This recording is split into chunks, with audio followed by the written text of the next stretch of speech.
What's up guys, welcome back to another video. Today we are going to be working on the Mach 1. We are actually going to be replacing the engine. So got the new engine right here.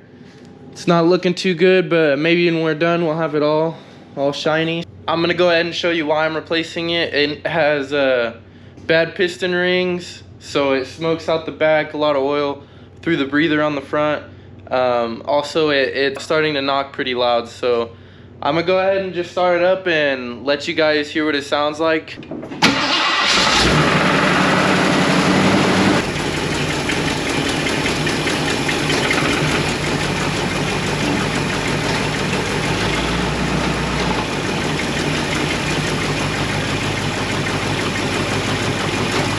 I don't know if you could hear that on the camera, but it does knock pretty loud. Here's the oil right here. All the oil comes out of the breather. There's oil getting through the piston rings and it's blowing out the breather. It's spitting a lot of oil out the exhaust. And actually, if you look at it, you could just look at the exhaust right now and it's like caked with oil all around it, see? And the inside is really, yeah, see, that's like straight up oil. I'll go ahead and show you how much oil and smoke it's spitting out because it's a lot. And that's one of the main reasons I'm replacing the engines.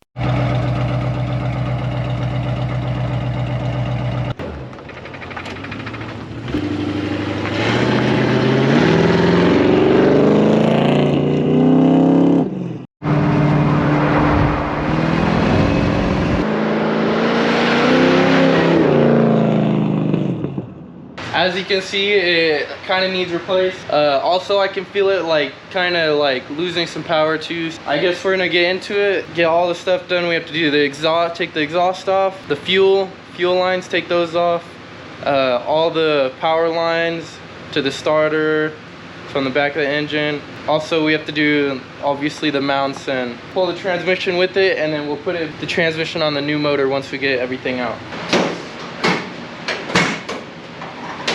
I'm gonna start with taking off the carburetor, I think. So I'll go ahead and take the air cleaner off the carburetor. There's a lot of lines on the back that need to be unplugged, so I'm gonna unplug all those wires. I'll unplug the battery first. It's just 2 nuts on both sides, so go ahead and take those out. Got the nuts off. Now I'll go ahead and unhook the throttle cable. Then on this side, we'll go ahead and just unhook this vacuum line. And then all we gotta do is unhook, there's another vacuum line down here. PCV valve right here, so we'll unhook that from the back of the carburetor. All we gotta do is unhook the gas line right here. And then we're gonna try to catch as much as we can with this water bottle. Oh, not that much at all. Forgot about this one line over here for the choke. Now it's all done, so I'm gonna go ahead and pull up the carburetor. Got the carburetor all off finally. And I'm gonna keep all the nuts with whatever part that it goes to. So I got all the nuts for the carb right here. And then I'm gonna put the tools with it too, so like I don't have to go get them again. Now I'm just gonna unhook these lines back here. All the clips broke off on most of them.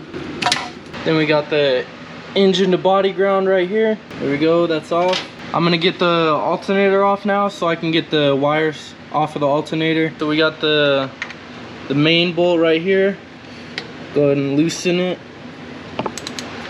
And then there's a bolt on the bottom of the alternator for the bracket, that adjuster. Here's the bottom of the alternator, the bolt's right here for the adjuster. I'm gonna go ahead and take it all the way out. Got that bottom bolt off. Now I can take the belt off now and take this top bolt out. Take the lines off the alternator now.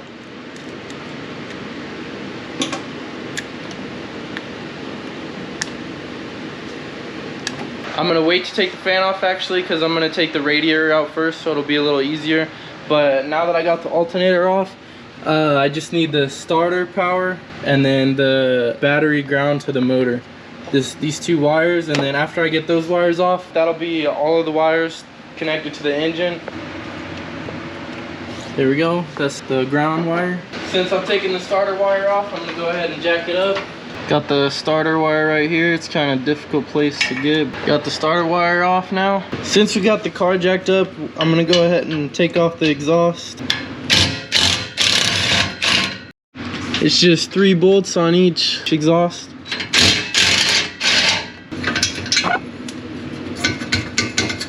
Got the exhaust all unhooked. I'm gonna take the drive shaft out now. It's just 4 nuts on the U-bolts, and then a little bit might leak out because I got the front jacked up, so I got a pan under the transmission. Taking the drive shaft down now. There we go, it did leak a little bit. Now for the transmission, I think we just have to unhook the shift linkage, which is right here, then the speedometer cable, which is right there, and then that'll be all for the transmission. Then we just have to take off the cross member right here. The shift linkage just got like a key ring on it, I think. You just twist that out. Alright, got it off. Just pull that down. Then we got the speedometer cable right here.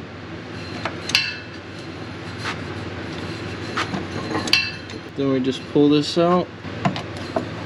I went ahead and lowered the car down for now. All that we have to do under the car is take off the cross member and then maybe the engine mount bolts. I don't know if I could do that from here or down there. Now I think the last thing left to do is take out the radiator.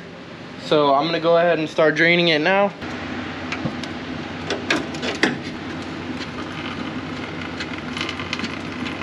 Forgot, if you take the cap off, that it should speed up a little bit, I think.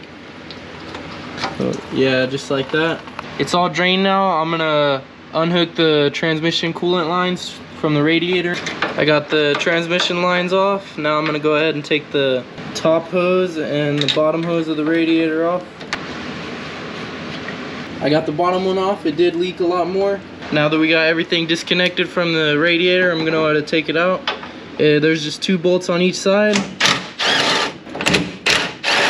I ended up twisting the radiator around the fan. I already got that radiator out, and now I'm about to get the fan out. And then we'll take the top pulley out. Just dropped that in the coolant, but that's okay. And then the belt. I think that's most of the radiator stuff. The only thing I need to do now is unhook these 2 lines right here that go to the heater core. Here's the top one right here. I think that's everything now except for the mounts. So we got the cross member mount for the transmission and then the 2 motor mounts on each side. Oh, I forgot. The fuel line. I need to unhook the fuel line real quick. So I'll get the fuel line unhooked, and then I'm gonna go ahead and put the jack under the transmission so it don't set down so much, and then I'll take the cross member off. I jacked the front of the car up, and then I actually have to take off the hangers on the back of the exhaust. I have to lay it all the way down because I can't get the jack under the tail of the transmission because the X pipe is in the way. I already went and took the bolts off. Now I just need to take them off the hangers. Alright, we got the exhaust pushed to the side a little bit and the transmission tail jacked up. So now there's 2 nuts in the middle of the cross member. There's 2 bolts on the side of the cross member holding it on. Alright, we got the 2 side nuts out, so I'm gonna go ahead and lift the transmission a little bit. And then we gotta push these bolts out to get the cross member off. Alright, just got it out. Here's the cross member. The transmission's all done now. So I guess I'm gonna go ahead and take the hood off now. We'll see if I can do it by myself. And then we'll hook the cherry picker up to the intake. Got the bolts off on that side.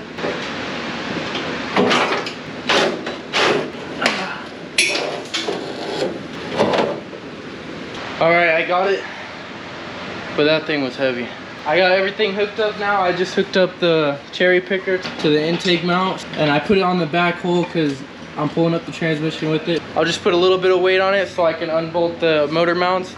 But I did end up spilling all the transmission fluid already. I forgot to put, you're supposed to like tape a glove on it or something, so I forgot to do that. And then I needed to spread the the jack stands because the cherry picker wouldn't fit in between them. I had them too close together, and then I needed the jack, but I was using it to hold up the transmission. I ended up accidentally dropping all of it because I was gonna let something hold it up, but so all of the transmission fluid is on the ground. I'm gonna go ahead and just unbolt the motor mounts themselves because these 2 bolts on the bottom are really easy to get to. I'll just take the impact.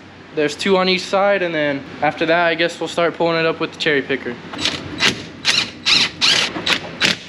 I got everything hooked up now. I'm about to start lifting it. I got the motor mounts unbolted. I also had to take the transmission lines. I had to unbolt them from the transmission also because they run under like a support too. I got everything else done. It's ready to start pulling out. Only thing I'm concerned about is these supports right here. I might have to take those off. I'm gonna just let them sit for now, and we'll see how far I get up until I start to hit something.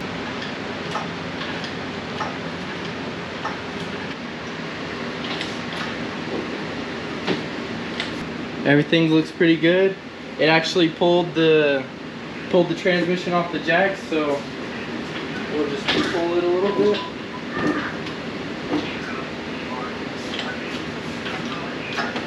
Lift a little more. There we go. Made a big leap right there.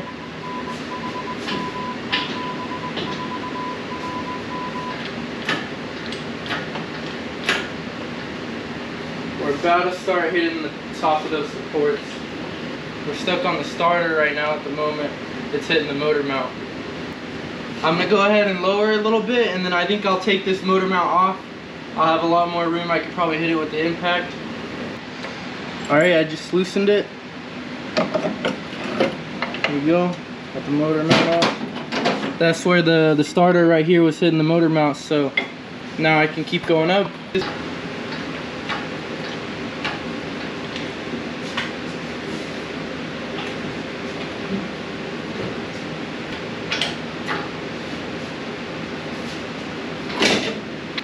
Not too much. Did you unhook that? Yeah. We ended up having to take these supports off because it's already hitting the front over here, so we can back it up some. Okay, so we finally got it up above this part right here. So the transmission's leaking a little bit. We're just gonna pull it this way and then have it swing over the fender. I'm just want to see what we're gonna do.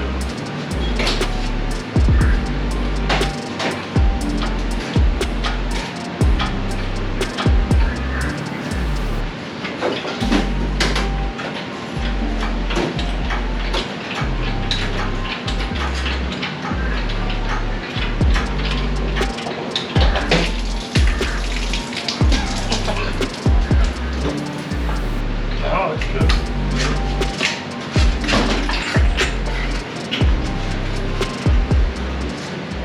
I'm sure the video is getting pretty long now, so that's going to be the end of this video. I put the engine up there so I could get the thumbnails. If you enjoyed this video, then please like the video.